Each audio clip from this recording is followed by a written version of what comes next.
여보, 저 남자 누구야? 여긴 이제 더 이상 당신 집이 아니야. 저 사람과 나의 집이지. 무슨 말이야? 내 집이 아니라니. 당신이 살아 돌아올 거라곤 꿈에도 생각 못했어. 그러니 이 집에서 나가줘.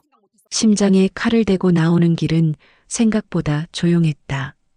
아무것도 없었다. 밥그릇도, 늘 한쪽에 있던 낡은 담요도. 나는 가까운 벽을 짚고 서서 겨우 균형을 잡았다. 수술실 불빛만 눈에 남아 있었고 병원 복도는 몇 달째 맡아온 소독약 냄새로 가득했다. 의사가 이제 집에서 회복하셔도 됩니다. 라고 말했을 때 나는 그 말을 승전보처럼 들었다. 이제 다시 집으로 갈 수 있다. 내 방, 내 침대, 내가 키운 그놈. 언제부터였는지는 모르겠지만 아내는 이런저런 핑계로 병원에 오지 않았다. 퇴원 수속을 마치고 병원 앞에 서자 가을바람이 수술 자국 위로 스며들었다. 양복 대신 헐렁한 트레이닝복에 카디건, 그리고 병원에서 준 약 봉지 한 꾸러미. 택시를 타고 창가에 몸을 기대자 창밖 풍경이 유리창을 따라 미끄러졌다. 신호에 걸릴 때마다 심장이 안쪽에서 둔탁하게 뛰었다. 내가 그동안 집을 떠난 지 석 달이 훌쩍 지나 있었다. 아내는 매일같이 전화해서 걱정 말고 푹 쉬고 있어. 집은 내가 잘 지키고 있을게. 라고 말했다. 그 말만 믿고 밤마다 병실 천장을 보며 버텼다. 다시 돌아가면 익숙한 장판 냄새, 내가 고른 낡은 3인용 소파, TV 앞에 쭈그리고 앉아 꼬리를 치며 반겨줄 복돌이. 택시가 우리 집 골목으로 접어들었을 때 이상한 낯설미 먼저 다가왔다. 잔디 대신 잡초가 허리춤까지 올라와 있었고 매년 봄이면 분홍빛을 내던 진달래 화분은 마른 막대기처럼 서 있었다. 대문 앞에 떨어진 전단지들이 비에 젖어 바닥에 붙어 있었다. 그 모습을 보는 순간 가슴 안쪽이 한번 쿡 하고 찔렸다. 몇 달이라도 이렇게까지 방치되진 않았을 텐데. 계단 난간을 붙잡고 한 칸 오르다 보니 수술 부위가 당겨왔다. 숨을 깊게 들이쉬면 흉골이 벌어지는 느낌이 났다. 그래도 견뎠다. 문 앞에 서서 숨을 고르고 늘 그래왔듯 익숙한 열쇠를 꺼내들었다. 철컥. 열쇠는 평소처럼 돌아갔지만 문은 마치 낯선 집처럼 묵직하게 밀렸다. 문을 여는 순간 제일 먼저 코를 찌른 건 향수 냄새였다.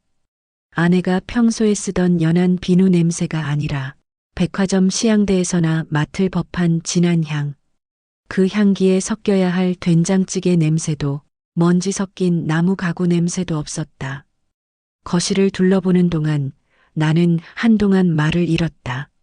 내가 늘 앉던 갈색 리클라이너가 자리를 비우고 있었다. 그 자리에 낯선 흰색 소파와 유리 테이블이 놓여 있었다. 직접 골라 칠했던 베이지색 커튼은 사라지고 레이스가 촘촘한 하얀 커튼이 걸려 있었다. 벽에 붙여두었던 가족사진 액자도 모조리 없어지고 대신 이해도 안 되는 추상화들만 몇 점 걸려 있었다. 내가 집을 잘못 온 건가? 혼잣말이 입 밖으로 새어나왔다. 하지만 신발장 위 내가 늘 놓고 다니던 열쇠통, 낡은 우체통, 현관 센서 등까지 뼈대는 분명 우리 집이었다. 그때 문득 떠오른 생각. 복돌이는? 복돌이가 있었다면 내가 현관에 들어서는 순간 미친 듯이 짖으며 달려왔을 것이다. 나는 본능적으로 거실 바닥 쪽을 내려다보았다. 아무것도 없었다. 밥그릇도 늘 한쪽에 있던 낡은 담요도 그 강아지 특유의 냄새도 사라져 있었다. 마치 이 집의 계란 존재가 애초에 없었던 것처럼. 그 사실을 깨닫는 순간 다리에 힘이 풀렸다. 나는 가까운 벽을 짚고 서서 겨우 균형을 잡았다. 수술 자국 안쪽에서 묵직한 통증이 다시 올라왔다. 단순한 상처의 통증이 아니라 뭔가 부서지는 소리와 함께 올라오는 통증. 그때였다. 집 안 깊숙한 곳, 안방 쪽에서 웃음소리가 들려왔다. 낯익은 목소리였다. 아내의 웃음소리. 그런데 내가 알고 있던 웃음이 아니었다. 몇십 년 동안 함께 살며 거의 들어본 적 없는 그 웃음 사이로 낮고 굵은 남자의 웃음이 섞여 들렸다. 나는 한동안 그 자리에 굳어 서 있었다. 가볍고 들뜬 웃음. 발걸음을 떼야 하는데 발바닥이 장판에 붙어 떨어지지 않는 느낌. 손에 쥔 지팡이를 더 꽉 잡자 손등의 핏줄이 붉어져 나왔다. 설마 아니겠지. 내가 지금 잘못 듣고 있는 거겠지. 그럼에도 불구하고 내 마음 한쪽에서는 이미 모든 것을 알고 있는 듯 했다. 집 앞마당의 잡초, 사라진 의자, 없어진 게, 진한 향수 냄새, 그리고 지금 들려오는 웃음소리.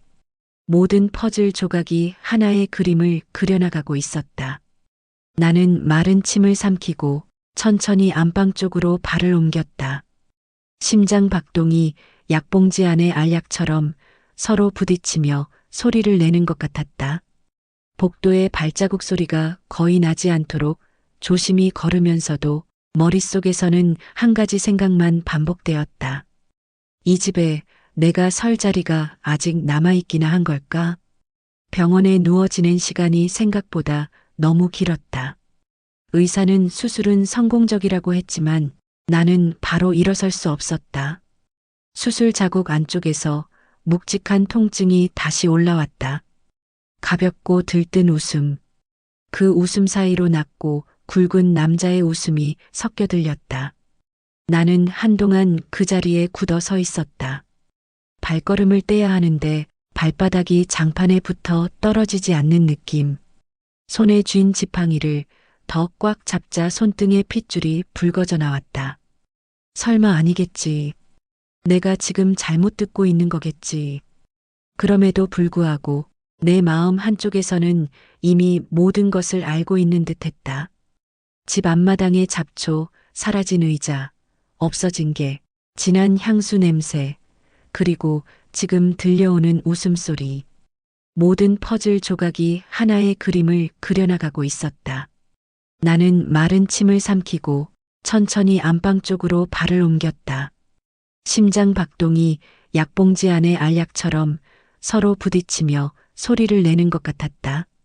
복도의 발자국 소리가 거의 나지 않도록 조심히 걸으면서도 머릿속에서는 한 가지 생각만 반복되었다. 이 집에 내가 설 자리가 아직 남아있기나 한 걸까? 병원에 누워 지낸 시간이 생각보다 너무 길었다. 의사는 수술은 성공적이라고 했지만 수술 후 폐에 물이 차고 맥박이 불안정해져서 중환자실에서 일주일을 더 버텨야 했다. 그 사이 시간이 멈춰버린 사람처럼 지냈다. 아침이면 간호사가 창문을 열어 햇빛을 들여보내고 저녁이면 모니터의 초록불이 내 숨을 대신 세워주었다. 아내는 처음 며칠은 열심히 병문안을 왔다. 걱정 말고 빨리 회복해. 집은 그대로 있어. 당신만 돌아오면 돼. 그렇게 말하던 얼굴은 이상하게도 매번 조금씩 달라져 있었다. 방문 횟수도 점점 줄었다. 3일에 한 번, 5일에 한 번. 마지막엔 잠깐 일이 있어서 오늘은 못 가라는 문자 하나만 남겨두고 사라지는 날이 많았다. 그러다 어느새 석 달이 지났다. 몸은 조금씩 회복되었지만 마음은 어딘가 어두운 구덩이에 빠져드는 느낌이었다. 나는 아내를 믿으려 애썼다. 평생을 함께 산 사람이니 내가 없는 동안에도 이 집을 지켜줄 거라고. 하지만 그 믿음은 집 문을 여는 순간 갈기갈기 찢겼다. 안방 앞에 다다랐을 때 문틈 아래로 새어나오는 웃음소리가 다시 들렸다. 아내의 밝고 들뜬 웃음, 그리고 낯선 남자의 허스키한 소리. 내 다리는 힘이 풀려 위태로웠지만 나는 어딘가에 붙잡히듯 그 문 앞까지 갔다. 문을 밀어 열려고 손을 올리는 순간 안방 문이 먼저 벌컥 열리고 낯선 남자가 나왔다. 내가 준 회색 목욕 가운을 걸치고 내 슬리퍼를 신고 있었다. 머리는 막 샤워한 듯 축축하게 젖어 있었고 입가엔 만족스러운 미소가 번져 있었다. 그 모습이 눈앞의 현실임을 꺼림칙하게 입증하고 있었다. 남자는 나를 위아래로 훑어보며 어딘가 비웃는 듯한 표정을 지었다. 누구세요? 여기 왜 오신 거죠? 어르신, 누구세요? 내가 수십 년을 살아온 이 집에서 내 옷을 입은 낯선 남자가 나에게 누구냐고 묻다니. 티끌만큼도 감정을 숨기지 못한 채 나는 가까스로 대답했다. 내 집인데. 남자의 얼굴에서 미소가 사라졌다. 그제야 상황을 눈치챈 듯 어색하게 얼굴이 굳어졌다. 바로 그때 뒤에서 아내가 다급한 발걸음으로 뛰어나왔다. 진한 화장을 해서인지 눈매는 선명했고 머리는 병원에 오던 그 흐릿한 모습이 아니라 오랜만에 본 화려한 스타일이었다. 아내는 나를 보자마자 얼굴이 굳었지만 금세 억지 웃음을 지어 올렸다. 여보, 벌써 퇴원했어? 말끝이 떨렸다. 놀란 게 아니라 들킨 사람의 떨림이었다. 나는 한참 동안 말을 잇지 못했다. 가슴이 바늘로 찔리듯 아팠지만 수술의 통증인지 마음의 통증인지 구분이 되지 않았다. 저 사람은 누구야? 내 목소리는 내가 생각한 것보다 훨씬 낮고 젖어 있었다. 아내는 눈을 깜빡이며 대답했다.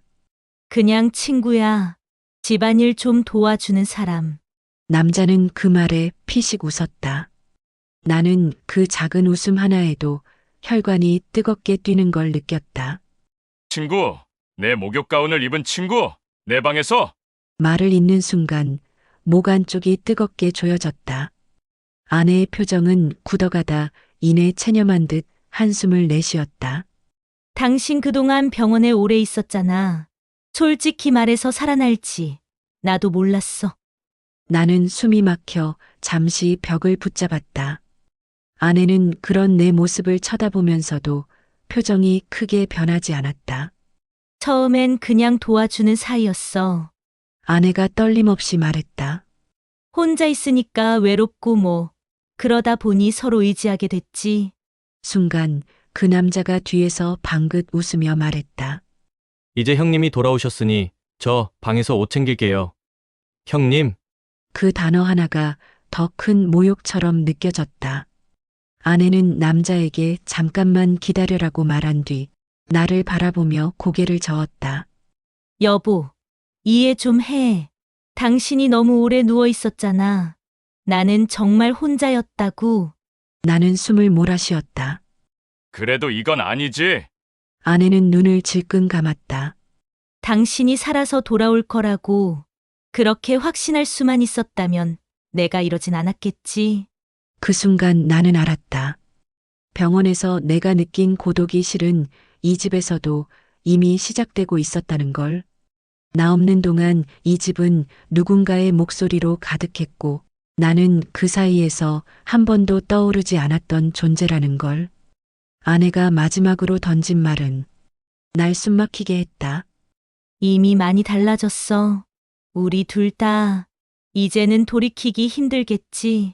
나는 아무 말도 할 수 없었다.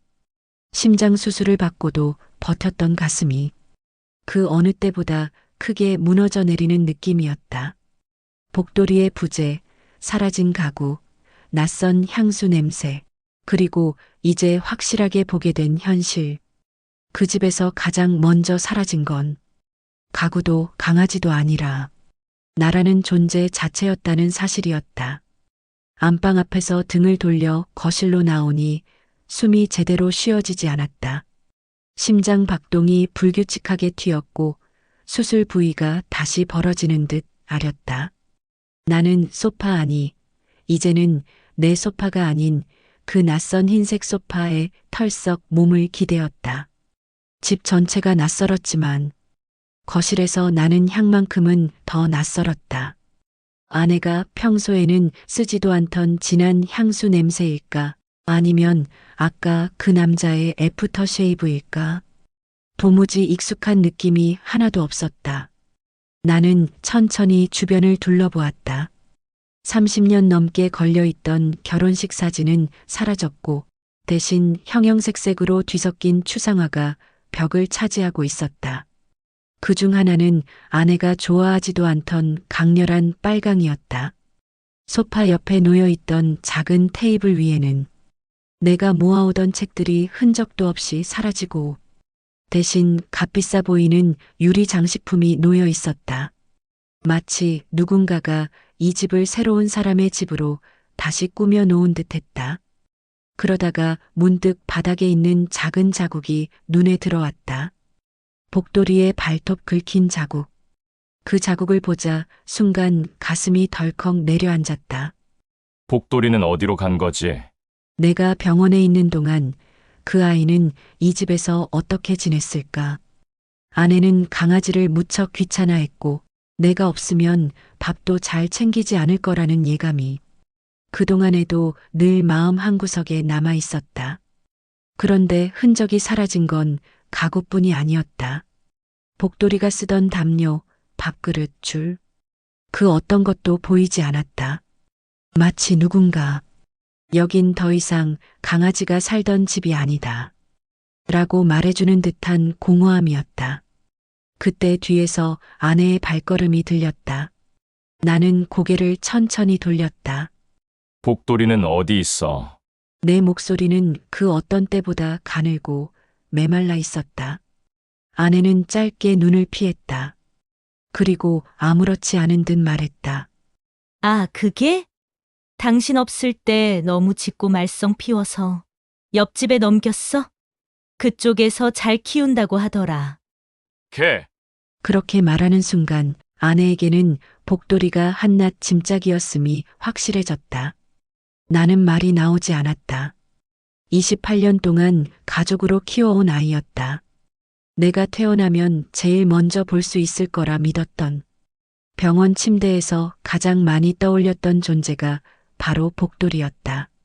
잠시 뒤 아내는 거실을 둘러보며 태연하게 말을 이어갔다. 집은 내가 아주 조금만 손봤어. 당신이 병원에 누워있는 동안 너무 오래 비어 있어서 분위기도 좀 바꾸고. 조금! 그 조금이라는 말 속에서 벽지, 커튼, 가구, 소품, 우리 집의 대부분이 사람도 모르게 바뀌었다는 의미가 숨어 있었다. 나는 천천히 물었다. 그럼, 통장은? 아내는 이번엔 대놓고 귀찮다는 듯 말했다. 아, 그거. 치료비랑 이것저것 정리하다 보니 좀 썼어. 당신이 안 돌아올 수도 있다고 생각했거든. 그 말은 내 귀에 당신은 이미 없는 사람 취급이었어. 라고 들렸다. 내가 없는 동안 내가 평생 지킨 집과 재산과 가족은 모두 다른 사람의 손에 넘어가고 있었다. 나는 겨우 숨을 고르며 아내를 바라보았다. 그 남자는 언제부터 여기 있었어? 아내는 짧게 입술을 깨물었다가 굳은 표정으로 대답했다. 당신이 중환자실에 있을 때부터. 그 말 한마디가 칼끝보다 더 깊고 조용하게 박혔다. 나는 다시금 실감했다. 내가 병원에서 삶과 죽음 사이를 오가고 있을 동안 이 집에서는 다른 삶이 피어나고 있었다. 내가 없는 삶, 내가 끼어들지 못하는 새로운 세상. 아내가 화장대를 정돈하며 말했다. 이제 어쩌려고? 당신 몸도 아직 제대로 못 쓰잖아. 딸네 집에 조금 가 있는 것도 괜찮고. 그 말은 나가라는 말과 다르지 않았다. 어떤 배려도 어떤 미안함도 없었다. 나는 그저 조용히 앉아 주먹을 가만히 쥐었다 폈다 반복했다.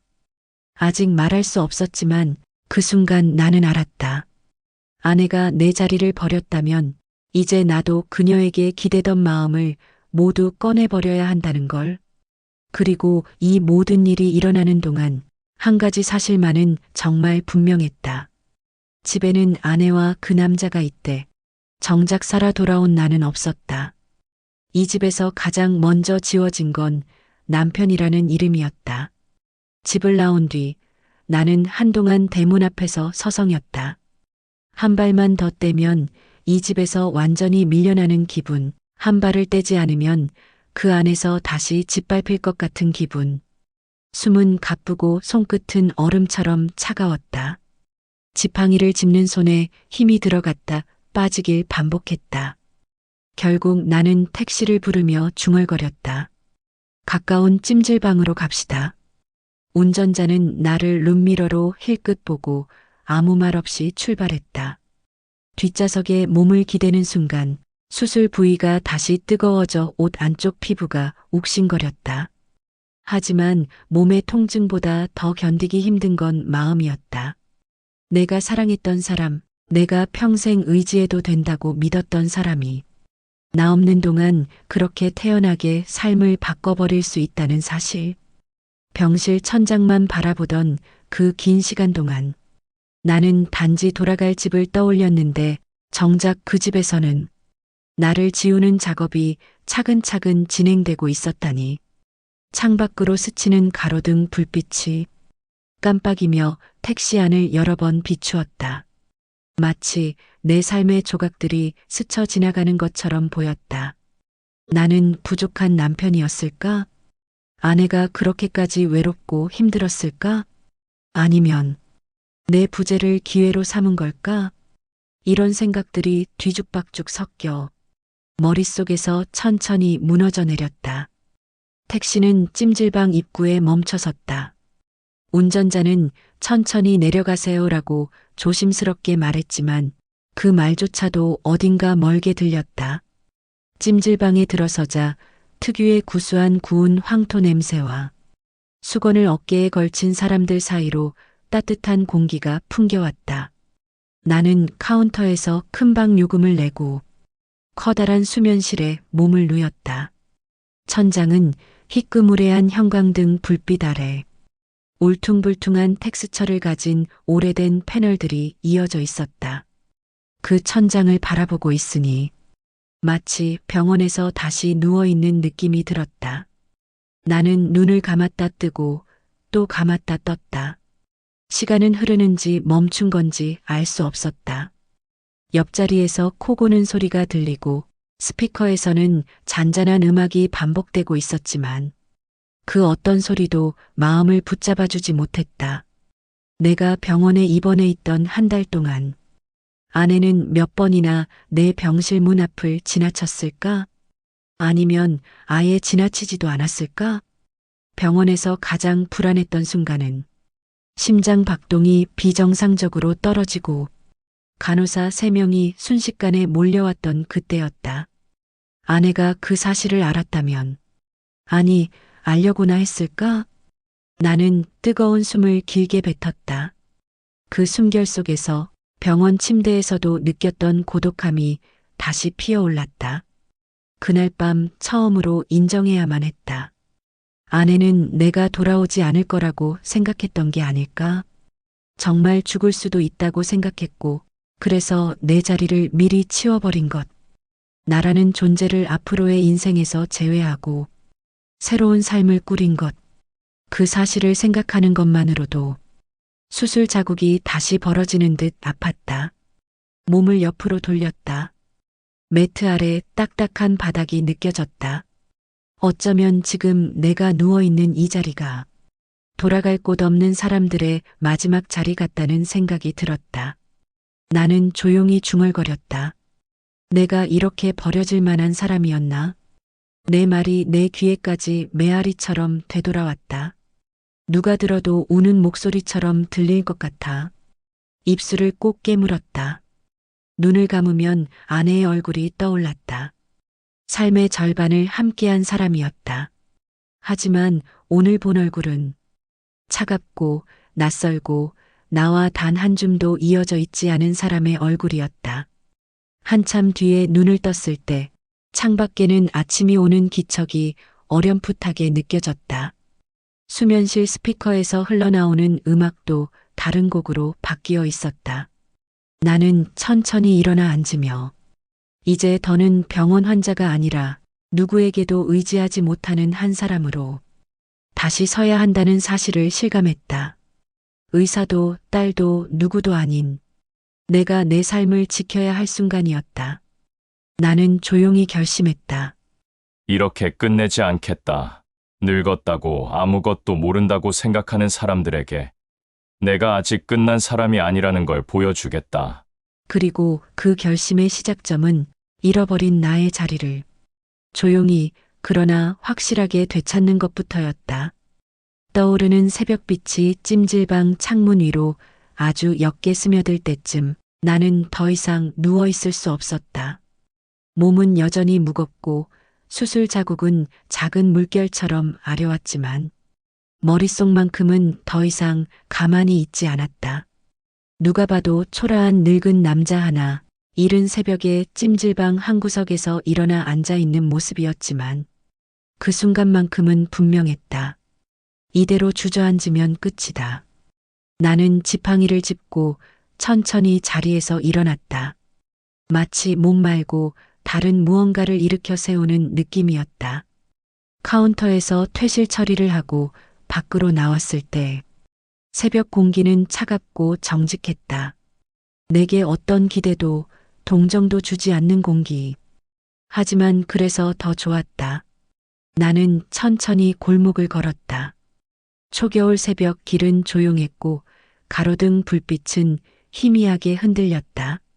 가로수 아래엔 낙엽이 차곡차곡 쌓여 있었고 내 지팡이가 낙엽을 스칠 때 작은 사각거림이 들렸다. 그 소리가 이상하게도 내 마음에 남아있는 먼지를 털어내는 것 같았다. 병원에서 보낸 한 달은 내 몸을 회복시키는 시간이라 믿었지만 이제 생각해보면 아내가 내 흔적을 지우는데 충분한 시간이었을 것이다. 나는 다시 몇 걸음 걸으며 머릿속에서 오래 묵혀있던 또 다른 기억들을 꺼내들었다. 내 직업, 내 인생을 지탱해온 기술들, 평생을 건설회사 회계로 부동산 관리로 살아오며 서류 하나 넘어갈 때마다 읽어온 조항들, 복잡한 법률 문구 안에 숨은 권리, 남들이 관심 두지 않는 작은 숫자들. 젊은 사람들은 그런 걸 번거롭다고 귀찮아했지만 나는 그런 걸 하나하나 챙기는 게 일이었다. 그리고 그 습관이 지금 이 순간 나를 다시 살릴 도구가 된다는 것을 매서운 새벽 공기 속에서 또렷이 실감했다. 나는 벤치 하나에 잠시 앉았다. 흐린 가로등 아래 내 그림자가 길게 늘어져 있었고 그림자를 바라보며 조용히 중얼거렸다. 나는 아직 끝나지 않았다. 입술이 떨리지 않도록 단단히 말끝을 다잡았다. 아내가 내 부재를 틈으로 생각하고 그 틈 사이에 다른 사람을 들여놓고 내 삶의 모든 것을 바꿔버렸다면 나는 이제 그 틈을 다시 나의 자리로 바꿔야 했다. 그건 감정으로 되는 일이 아니었다. 차갑고 정확한 계산, 서류 위에 찍힌 도장 하나하나. 그동안 내가 남들보다 조금 더 정확하게 알고 있었던 그 숫자와 문구들의 세계가 필요했다. 나는 핸드폰을 꺼내 가장 먼저 딸에게 전화를 걸었다. 속삭이듯 떨리는 목소리로 말했다. 아빠, 오늘 하루만 내 집에서 좀 쉬어도 될까?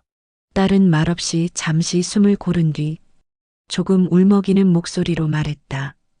아빠, 오세요. 뭐든 제가 도와드릴게요. 그 말이 새벽 공기보다 더 따뜻하게 가슴 깊숙이 내려앉았다. 하지만 나는 안심하지 않았다. 딸에게 모든 걸 떠넘길 생각은 없었다. 그저 내가 다시 서기 위한 잠시의 숨고르기일 뿐이다.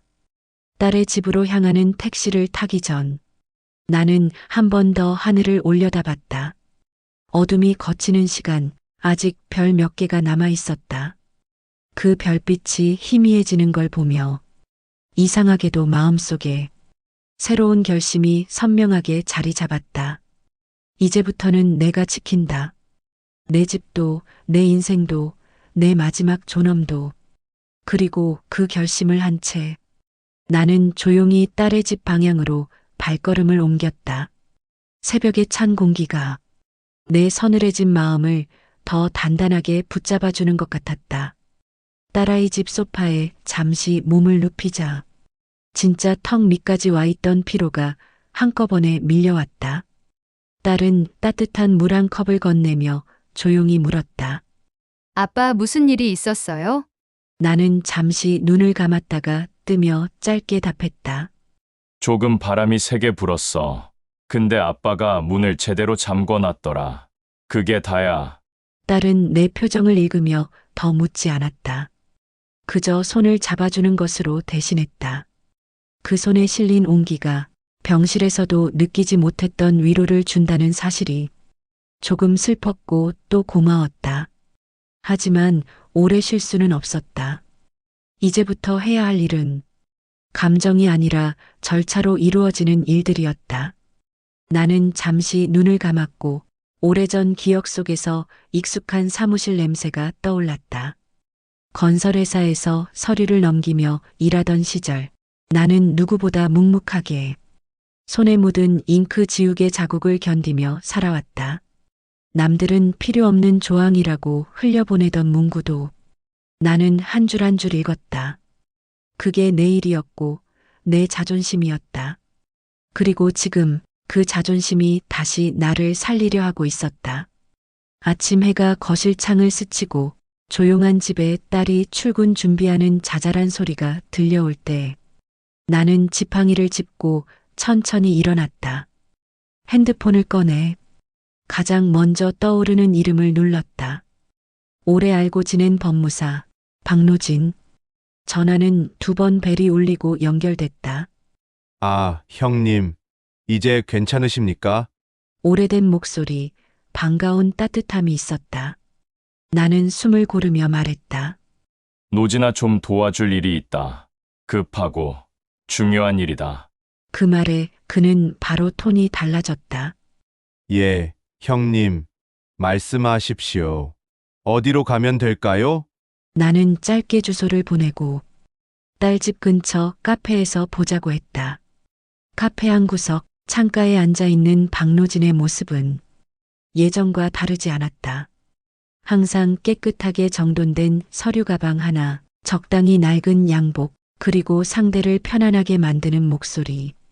그는 나를 보자마자 자리에서 일어나 손을 내밀었다. 형님 얼굴이 많이 상하셨습니다. 나는 그 말에 웃음인지 한숨인지 모를 숨을 내쉬었다. 나도 몰랐어. 내가 이렇게까지 되는 날이 올 줄은. 그는 다정하게 말했다. 그래서 제가 있지 않습니까? 어떤 일입니까? 나는 천천히 모든 상황을 차례대로 설명했다. 아내, 낯선 남자, 사라진 가구, 비어버린 통장, 그리고 복도리까지. 말을 하는 동안 박노진은 한 번도 내 말을 끊지 않았다. 그저 중간중간 짧게 고개를 끄덕이며 집중해서 들었다. 이야기를 끝내자 그는 깊은 숨을 내쉬었다. 형님, 아주 큰일을 겪으셨습니다. 나는 조용히 손을 포겠다. 그렇지. 그래서 내가 필요하다. 그는 커피잔을 천천히 내려놓고 말했다. 형님 집 명예 확인해 보셨습니까? 나는 고개를 끄덕였다. 그거 10년 전에 너랑 같이 만들었지. 명의 신탁 구조. 그때 말하길 원래 부부 명의로 두는 것보다 훨씬 안전하다고. 박노진은 확신에 찬 목소리로 말했다. 맞습니다. 그 구조면 형님 살아계시는 동안에는 부인이 함부로 손댈 수 없습니다. 심지어 다른 남자를 들였어도 법적으로는 불법 점유자입니다. 그 말이 내 가슴 깊은 곳에서 묶여있던 매듭을 조금씩 풀어내기 시작했다. 그렇다면 되찾을 수 있단 말이지? 그는 단호하게 말했다. 되찾을 수 있습니다.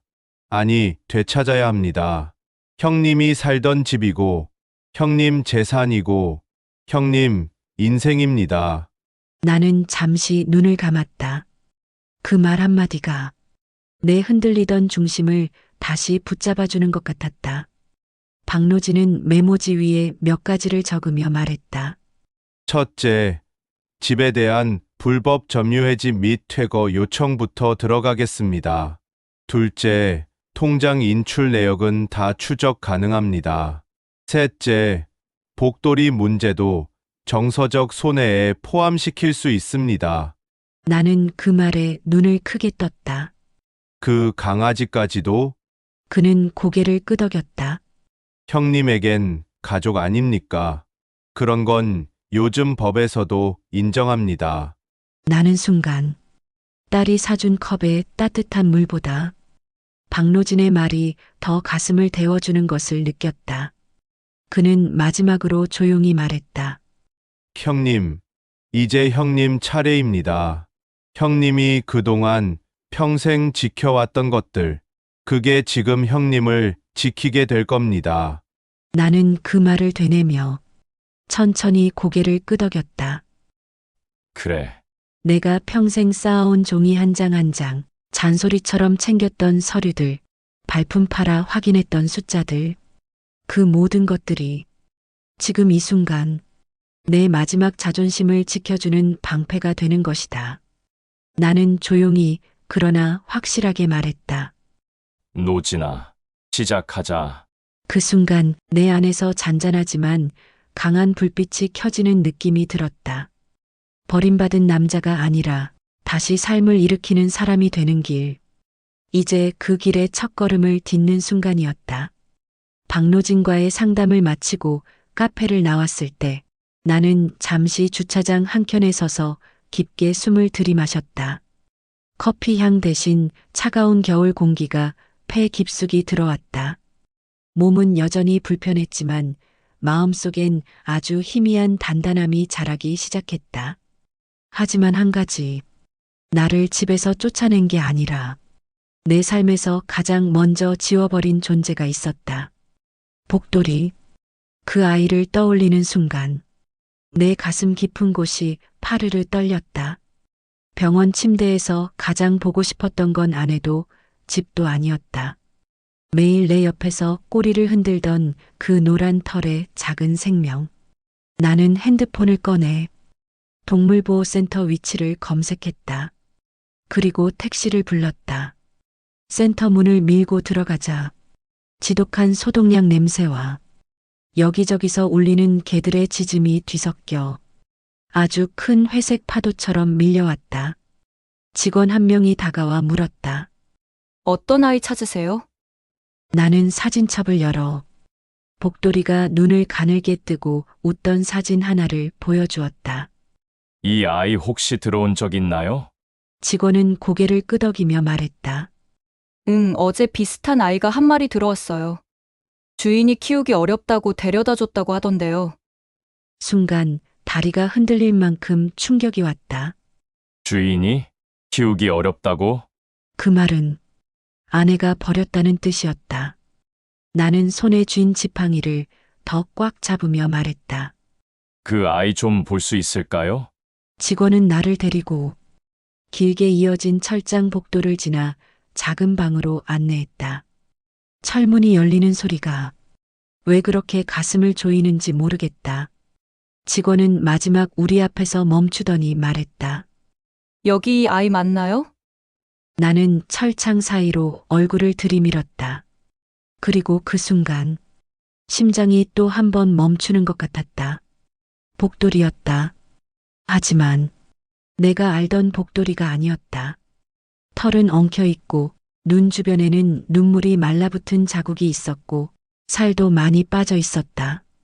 하지만 내가 복돌아라고 조심스럽게 부르는 순간 그 아이의 귀가 작게, 아주 작게 움직였다. 그리고 몇 초 뒤 철창까지 터벅터벅 걸어와 꼬리를 흔들기 시작했다. 처음엔 약하게, 그러다 점점 크게. 그 모습에 가슴속에서 무언가 폭발하듯 올라왔다. 눈물이 고여 시야가 흐려졌다. 나는 철창에 손을 대며 조용히 말했다. 그래, 아빠 왔다. 아빠가 늦어서 미안하다. 복돌이는 철창 사이로 얼굴을 비비며 계속해서 꼬리를 흔들었다. 내 머릿속에서는 병원에서 그 아이를 떠올리며 버텼던 날들이 한꺼번에 밀려왔다. 직원은 우리 둘을 바라보다 조심스레 말했다. 데려가실 건가요? 나는 고개를 크게 끄덕였다. 당연하죠. 저 아이는 내 가족입니다. 직원은 미소를 지으며 입양 서류를 가져왔다. 서류를 작성하는 동안 복돌이는 계속해서 나를 바라보고 있었다. 떨어질까봐, 다시 버려질까봐, 불안한 눈빛으로 서류에 마지막 사인을 하고 나니 직원이 문을 열어 복돌이를 내게 안겨주었다. 복돌이는 잠시 멈칫하다가 결국 내 품속으로 파고들었다. 그 체온이 얼어붙었던 내 마음을 녹여주는 것 같았다. 나는 복돌이를 안은 채 천천히 말을 건넸다. 다시 버리지 않는다. 다신 혼자 두지 않는다. 이제 아빠가 다 지킬게. 복돌이는 작은 소리로 낑낑거리며 내 가슴팍에 얼굴을 파묻었다.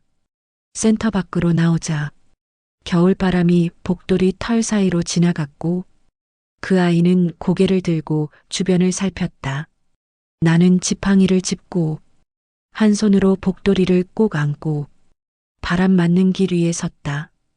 그리고 느꼈다. 내가 잃어버린 것이 단지 집, 가구, 재산이 아니었다는 걸.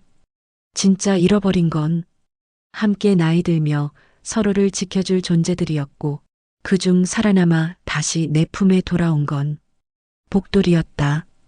그 순간 나는 확신했다. 이 아이를 되찾은 것처럼 내 자리도 되찾을 수 있다. 그 확신은 아내에게 향한 분노가 아니라 내 삶을 다시 세울 수 있다는 조용한 믿음이었다. 복돌이를 품에 꼭 안고 나는 다음으로 해야 할 일을 떠올렸다. 집, 내 인생의 절반을 담아온 그 공간.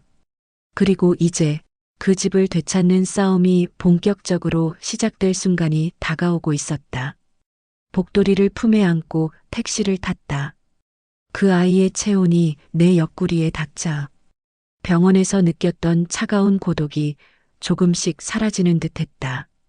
창밖으로 스치는 도시 풍경은 여전히 흐렸지만 이제는 그 흐린 풍경 속에서도 어딘가 선명한 길이 보이는 것 같았다. 나는 복돌이에게 손을 얹고 중얼거렸다. 이제부터는 아빠가 다시 걸어갈 차례다. 택시는 딸의 집 앞에서 멈춰섰고 복돌이는 차에서 내리자마자 마치 오래된 집처럼 익숙하다는 듯 나를 따라 올라왔다. 딸은 복돌이를 보자 눈이 커졌다. 아빠 복돌이 찾은 거예요? 나는 가볍게 고개를 끄덕였다. 찾았다. 그리고 이제부터 다시 데리고 있을 거다. 딸은 한숨 섞인 미소를 지으며 복돌이를 쓰다듬었다. 엄마가 그랬던 거 너무 했네요. 그 말에 가슴이 묘하게 아렸다. 하지만 지금은 감정에 휘둘릴 때가 아니었다. 나는 조용히 말했다. 내가 해야 할 일이 있다. 노진이랑 얘기해서 절차 시작할 거다. 딸은 더 묻고 싶어 보였지만 내 표정에서 말릴 수 없다는 걸 느꼈는지 그저 조용히 머리를 끄덕였다. 오후가 되자 나는 법무사 박노진에게 연락을 했다. 준비됐나? 그는 단호한 목소리로 답했다. 예, 형님. 필요한 서류들 다 정리했습니다. 이제 신호만 주시면 들어갑니다. 그 말은 마치 오래 준비한 군대 작전이 지휘자의 손짓 하나에 시작되는 것처럼 느껴졌다. 나는 짧게 대답했다. 시작하자. 첫 번째 단계는 전기, 수도, 가스 등 공과금 계정 정리였다. 집은 명의상 신탁 구조였기 때문에 명의자인 나의 동의 없이는 어떤 변경도 불가능했다. 나는 각 업체에 전화해서 내가 지금 집을 비워둔 상태라 추가 사용 내역 확인이 필요하다 라고 단호하게 말했다. 이 말 한마디면 충분했다.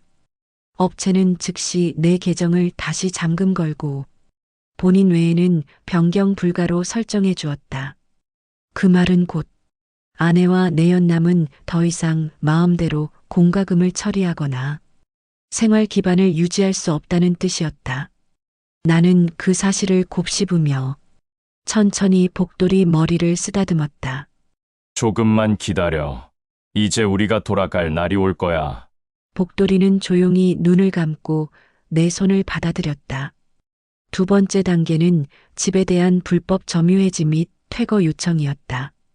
박노진은 내 앞에서 서류를 하나씩 꺼내 보여주었다. 형님, 이건 부당 점유 경고장입니다. 이걸 먼저 보내고 그 다음에 정식 퇴거 소송으로 들어간 뒤 집행명령까지 할 겁니다. 나는 고개를 끄덕였다. 그렇게 해. 노진이는 고개를 들고 말했다. 형님, 이 과정은 감정으로 하면 흔들립니다. 서류가 말하게 해야 합니다. 형님은 그동안 충분히 당하셨으니까요. 그 말은 조용히 파문처럼 퍼져 내 마음 가장 깊은 곳에 닿았다. 나는 조용히 대답했다. 그래. 이제 내 말은 서류로 하겠다. 세 번째는 통장 인출 내역 파악이었다. 아내가 공동 통장에서 인출한 돈, 남자와 쓴 비용, 집안 가구를 팔아 생긴 현금 흐름까지 모두 추적해 기록할 수 있었다. 노진이가 말했다. 형님, 이거 생각보다 금액 큽니다. 형님이 허락한 인출이 아니기 때문에 부당 취득으로 볼 수 있어요. 나는 심호흡을 했다. 그럼 다 돌려받을 수 있다는 거냐? 예, 법원에서 인정하면 충분히 가능합니다. 그 순간 병실 천장에서 흘러내리던 희미한 희망이 이제 손에 잡힐 듯 가까워졌다. 모든 준비가 끝난 뒤 노진이는 마지막 서류 한 장을 내게 슬며시 밀어주었다. 형님, 이건 참고용으로만 드립니다. 아내분이 무단으로 변경한 계약서, 가구 매매 내역, 그리고 내연남의 신원입니다. 나는 그 서류를 조용히 펼쳐보았다. 모르는 이름, 모르는 전화번호, 모르는 이력들. 하지만 그 낯선 남자의 기록을 들여다보는 순간 이상하게도 마음이 차분해졌다. 내 싸움은 그 남자와 하는 싸움이 아니었다. 내 싸움은 내 자리를 되찾는 싸움이었다. 그 누구에게도 넘겨줄 수 없는 내 인생의 마무리를 위해 반드시 지켜야 하는 자리. 서류를 덮으며 나는 말했다. 노진아, 이제 정말 시작이구나. 그는 고개를 깊게 끄덕였다. 예, 형님, 조용하지만 가장 정확하고 가장 무서운 반격이 시작되는 겁니다. 나는 입술을 다물고 복도리를 다시 품에 안았다. 그리고 느꼈다. 심장이 수술 후 처음으로 살아있다는 느낌을 내 몸 깊은 곳에서 보내오고 있었다. 며칠 뒤 박노진이 말한 대로 부당점유 경고장이 아내와 그 남자에게 정식 발송되었다. 그리고 그날 오후 3시쯤 나는 조용히 딸의 집 식탁에 앉아 따뜻한 차 한 잔을 마시고 있었다. 그때였다. 내 핸드폰이 미친 듯이 울리기 시작한 건 처음엔 한 번, 그 다음엔 거칠게 3번, 잠시 멈추더니 다시 4번. 나는 숨을 고르며 전화 화면을 내려다보았다. 발신자 아내. 잠시 망설였다. 받을 이유도 듣고 싶은 말도 없었다. 하지만 결국 나는 조용히 통화 버튼을 눌렀다. 여보, 이게 무슨 일이야? 아내 목소리는 다급했다. 평소의 차분한 톤도 잘 꾸며진 말투도 없었다. 내가 아무 말하지 않자 아내는 숨을 한번 거칠게 몰아쉬고 말했다. 왜 갑자기 전기도 끊기고 물도 안 나와? 지금 집 난리야. 나는 담담하게 말했다. 내가 잠갔다. 뭐, 아내가 울먹이는 듯한 목소리로 소리를 질렀다. 당신 미쳤어. 집이 지금 어떤 상황인지 알아? 이 추운 날씨에 난방도 안 되고. 나는 말을 끊었다. 그 집은 내 집이야. 내가 허락한 적 없는 사람을 들였고, 내 허락 없이 내 이름을 쓰고, 내 물건을 팔았지. 그러니 내가 지금 겪는 일이 딱 내가 만들어 놓은 결과다. 잠시 정적이 흘렀다. 아내의 숨소리가 흔들렸다. 그러다 아내는 마치 다시 힘을 끌어낸 듯 예전보다 더 날 선 목소리로 말했다. 당신 정말 이럴 거야? 우리가 몇 년을 함께 살았는데 나를 이렇게 내쫓듯. 나는 말을 자르지 않았다. 대신 아주 차분하게 말했다. 내가 병원에 누워 있을 때 넌 그 집에서 뭐 했는지 생각해봐. 난 돌아올 거라 믿었지만 넌 내가 돌아오지 않을 거라 믿었지. 아내는 짧게 숨을 들이켰다. 그리고 떨리는 목소리로 말했다. 당신이 그때 얼마나 위험했는지 알잖아. 난 그냥 앞으로를 대비한 거야. 그 말이 나를 완전히 차갑게 만들었다. 앞으로를 대비하려면 사람의 마음부터 대비했어야지. 내 마음엔 난 없었어. 그 후 아내는 아무 말도 하지 못했다. 수화기 너머로 들리는 건 멀리서 들려오는 남자의 짜증 섞인 음성뿐이었다. 뭐래? 왜 난방 안 되는 거야? 빨리 해결하라니까. 아내는 작은 목소리로 그에게 말했다. 조용히 해. 지금 얘기하고 있잖아. 하지만 이미 모든 게 들렸다. 그 순간 나는 더 이상 들을 필요가 없었다. 아무튼 서류대로 진행할 거다. 너희는 곧 집에서 나가야 해. 아내는 울먹이며 소리쳤다. 당신 정말 이렇게까지 해야 해? 정말? 나는 조용히 말했다. 너희가 시작한 일이야. 그리고 통화를 끊었다. 그날 저녁, 딸이 퇴근해 집에 들어왔을 때 나는 창가에 앉아 조용히 책장을 넘기고 있었다. 딸은 내 표정을 읽고 조심스럽게 물었다. 엄마한테 전화 왔죠? 나는 고개를 끄덕이며 웃었다. 응. 그리고 이제 곧 끝이 날 거다. 딸은 깊게 한숨을 내쉬었다. 아빠, 그래도 마음 아프죠? 나는 책장을 덮고 조금은 떨리는 손으로 복돌이 머리를 쓸었다. 아프지. 아프지 않은 사람이 어디 있겠냐. 근데 아픈 거랑 힘을 잃는 건 다른 문제다. 딸은 그제야 작은 미소를 지었다. 아빠, 정말 강한 사람이네요. 나는 딸의 손등을 가볍게 토닥이며 말했다. 강해서가 아니라 버텨야 하니까 그런 거다. 창밖으로 겨울 저녁 바람이 스쳐 지나갔다. 그리고 나는 분명히 느꼈다. 아내에게 전기가 끊겼을 때 들렸던 그 절박한 목소리, 남자의 뒤에서 들리던 조급한 소리, 그 모든 것들이 하나의 사실을 말하고 있었다. 무너지는 쪽은 나가 아니라 그 집안에 남아있는 두 사람이었다. 그리고 나는 내가 잃어버린 자리로 천천히 그러나 확실하게 돌아가고 있었다. 퇴거 명령이 공식적으로 내려온 날은 유난히 바람이 차가웠다. 바람이 옷깃을 파고들어도 이상하게도 몸이 춥지는 않았다. 내 안에서 오랫동안 흔들리던 모든 것이 조용히 제자리로 돌아가는 느낌 때문이었다. 박노진에게서 전화가 왔다. 형님, 오늘 오전 중으로 집행인과 함께 방문합니다. 형님은 오지 않으셔도 됩니다만 직접 보시겠다면 말리진 않겠습니다. 나는 잠시 생각하다가 짧게 말했다. 가야겠어. 끝을 직접 봐야 마음이 정리되지. 딸의 집에서 버스를 타고 2번을 갈아탔다.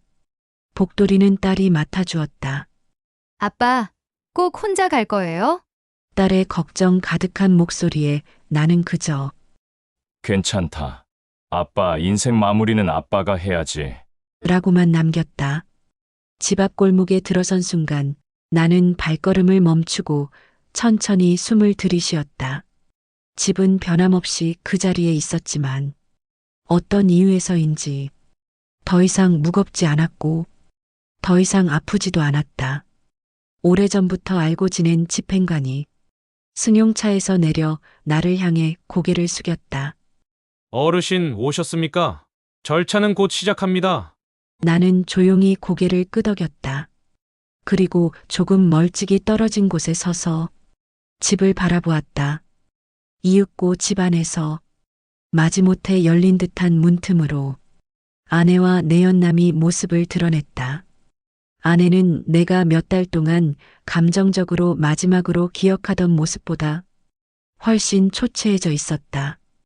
머리는 정리되지 않았고 화장 역시 번져 있었다. 오랫동안 울었던 얼굴이었다.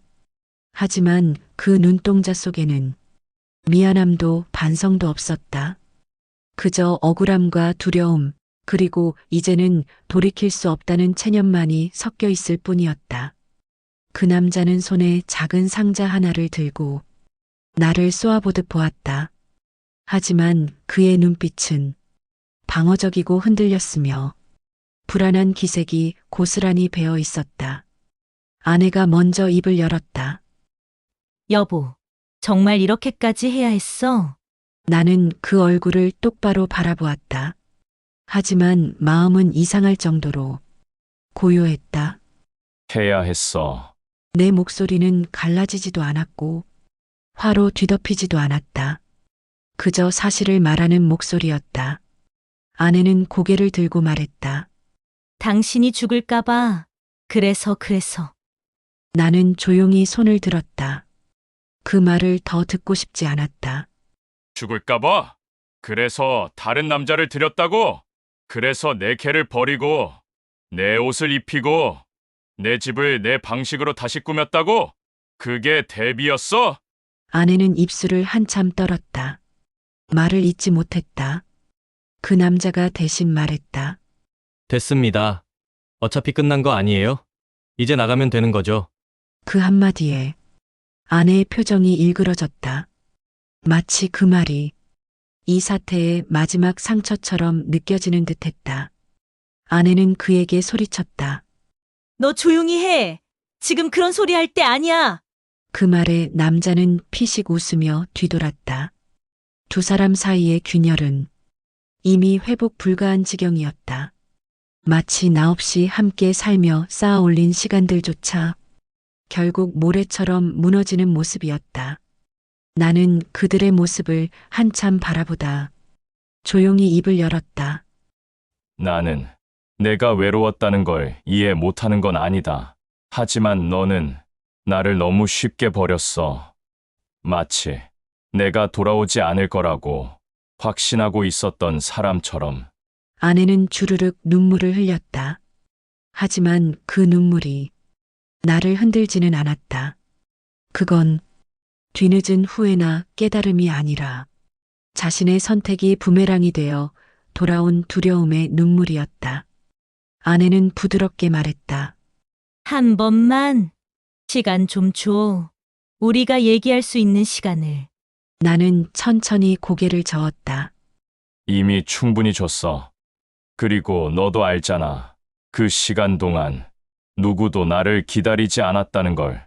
한참 동안의 침묵 후 아내는 결국 고개를 숙이고 짐을 들기 시작했다. 짐이라 해봤자 그들이 남긴 상처보다 훨씬 작은 상자 몇 개뿐이었다.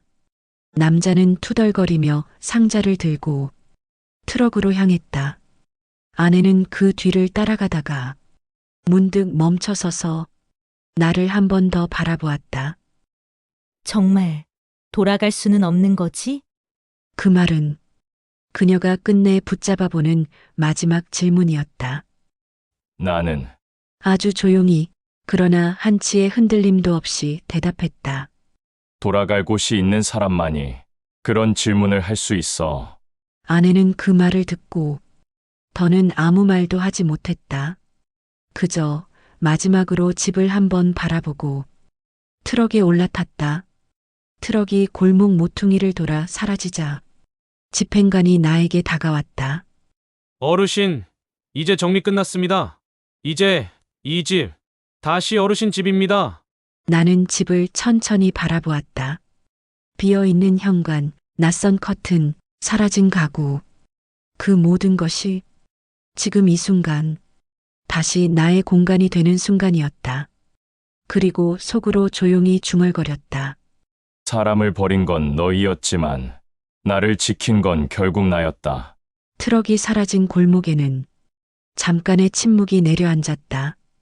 오랜 시간 내 삶을 뒤흔든 흔적들이 바람처럼 스쳐 지나가고 마침내 모든 것이 제자리로 돌아오는 순간이었다. 나는 천천히 집으로 향했다.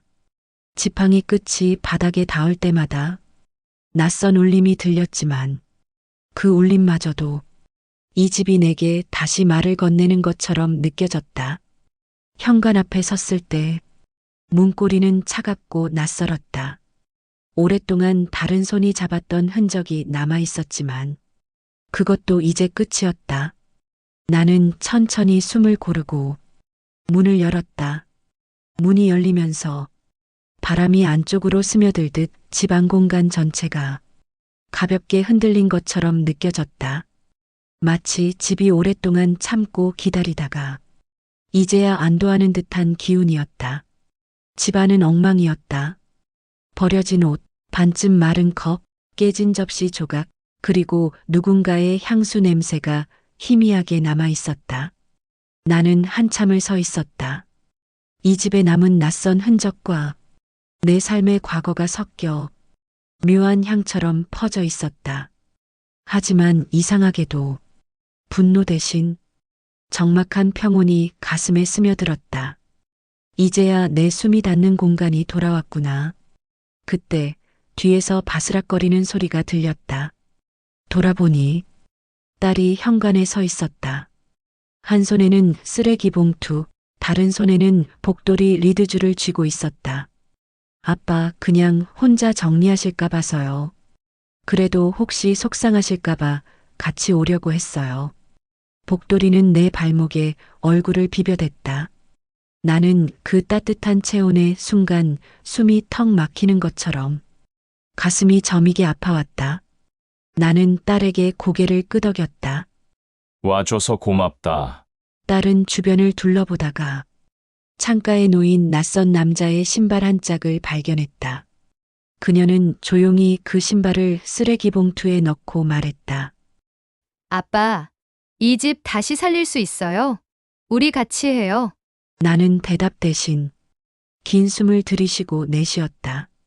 그 한숨 안에 쌓여있던 잔해들이 조금씩 사라지는 느낌이 들었다. 우리는 함께 정리를 시작했다. 딸은 버려진 옷과 쓰레기를 모으고 나는 천천히 먼지 쌓인 자리를 닦았다. 걸레를 한번 훔칠 때마다 마치 내 마음의 먼지까지 닦여나가는 것 같았다. 복도리는 방 한 구석을 핥으며 마치 아빠 여기 나쁜 냄새 다 없어졌어 라고 말하듯 꼬리를 흔들었다. 정리는 몇 시간에 걸쳐 이어졌다. 그동안 나는 한 번도 아내의 얼굴을 떠올리지 않았다.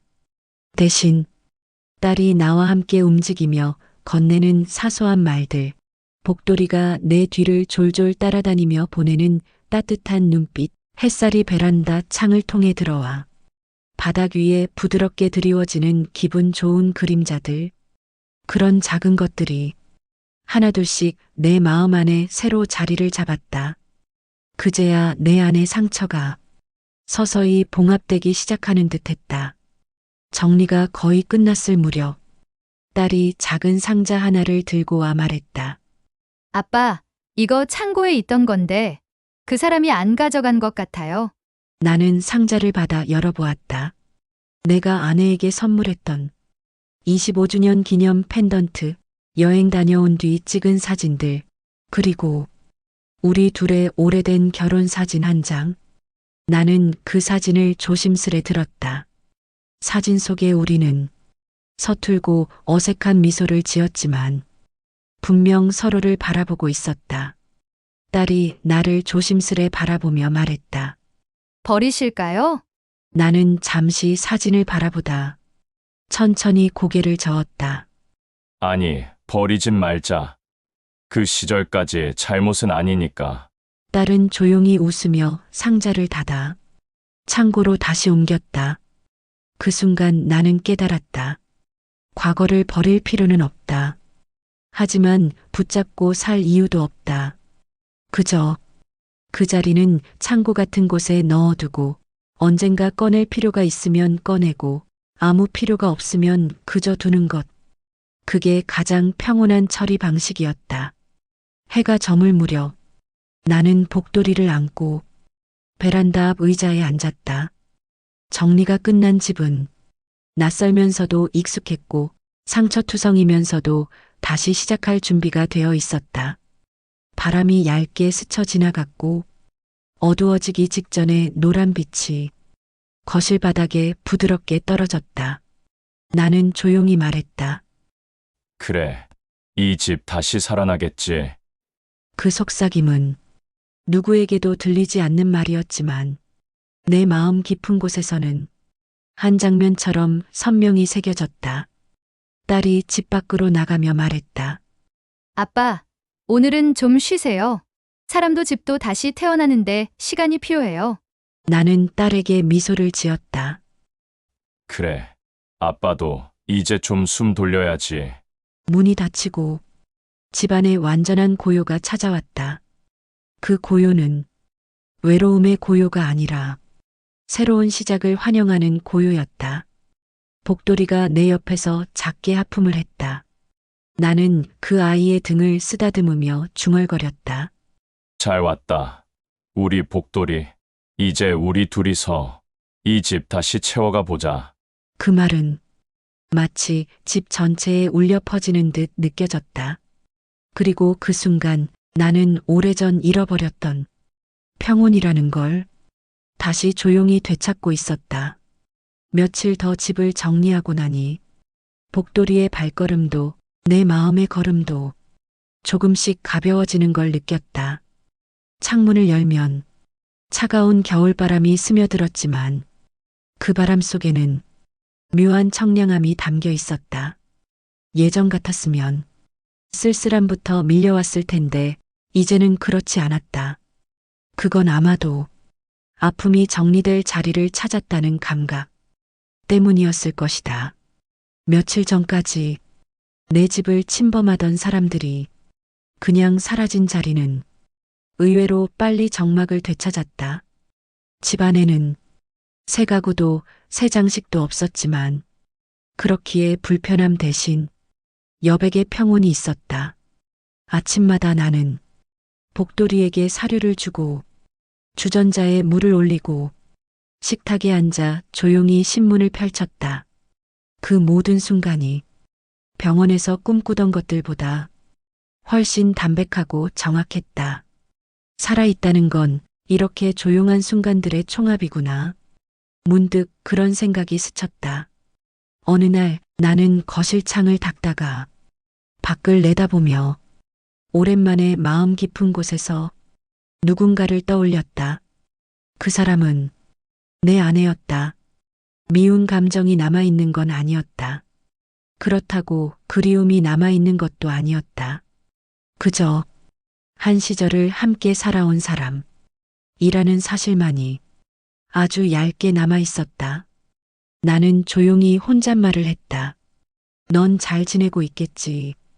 그 말은 원망도 용서도 아닌 그냥 지나가는 바람 같은 문장이었다.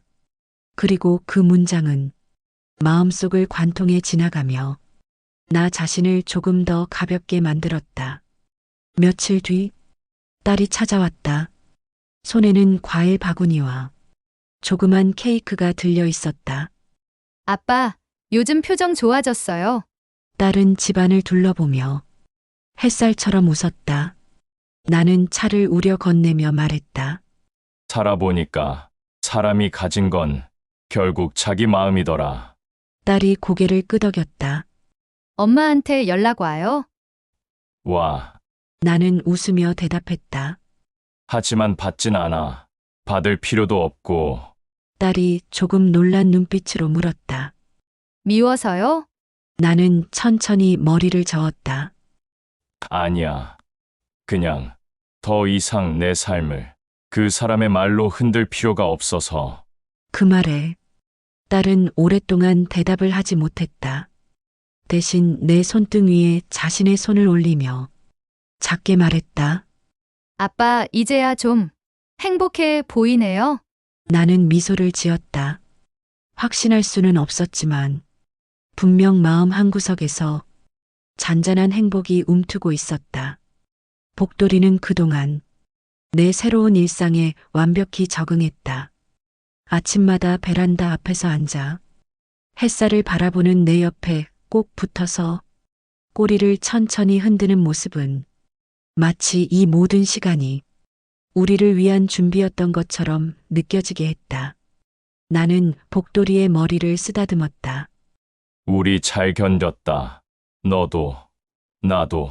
복돌이는 눈을 가늘게 뜨고 내 손바닥에 얼굴을 기댔다.